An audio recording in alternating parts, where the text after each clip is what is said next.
నా పేరు పాండు అండి. మేము జడ్చర్ల నుంచి వచ్చాము. మా బేబీకి పుట్టకముందు ఏడవలేదు. అయితే హాస్పిటల్కి వేరే హాస్పిటల్ చిల్డ్రన్ హాస్పిటల్ తోలుకోమన్నారు. అయితే మేము రవి హాస్పిటల్కి కొంచెం మంచిగా ఉంటుందని రవి హాస్పిటల్కి తీసుకొచ్చినాము. వచ్చినప్పుడు బేబీ కండిషన్ చాలా సీరియస్గా ఉంది. ఇక్కడికి వచ్చినాక కొంచెం బెటర్ అయింది. నార్మల్గా సార్ వాళ్ళు కొంచెం హాస్పిటల్లో మంచిగా చూసుకున్నారు. వాళ్ళు మేము వచ్చి ఫస్ట్ చూసినప్పుడు బేబీ కండిషన్ మామూలుగా బతుకుతారు అనుకోలేదు. దానికంటే ఒక 2 days తర్వాత ఎంగ్లేటర్ పైన ఉండి కొంచెం మంచిగా చూసుకున్నారు డాక్టర్ వాళ్ళు.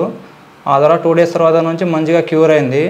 ఇప్పుడు వరకు 13 days అయినాయి మా బేబీకి. ఇప్పుడు చాలా హెల్తీగా ఉన్నాడు బేబీ ఇప్పుడు. అవునండి, డాక్టర్ వచ్చేసి మాకు ఎట్లా ఉండాలో చెప్పారు. మంచిగా బాబుని ఎట్లా చూసుకోవాలో చెప్పారు. బాబుని ఏ విధంగా నీట్గా చూసుకోవాలో, ఇంట్లో ఏ విధంగా ఉండాలో అది మొత్తం ఎక్స్ప్లెయిన్ చేసారు మాకు. సిస్టర్స్ స్టాఫ్స్ కానీ మాకు అందరూ చాలా మంచిగా చూసుకున్నారు. వాళ్ళ ఫ్యామిలీ లాగా చూసుకున్నారు మాకు అందరినీ. వాళ్ళ కొడుకులాగా చూసుకొని మా బిడ్డను మంచిగా చూసుకున్నారు ఇప్పుడు వరకు.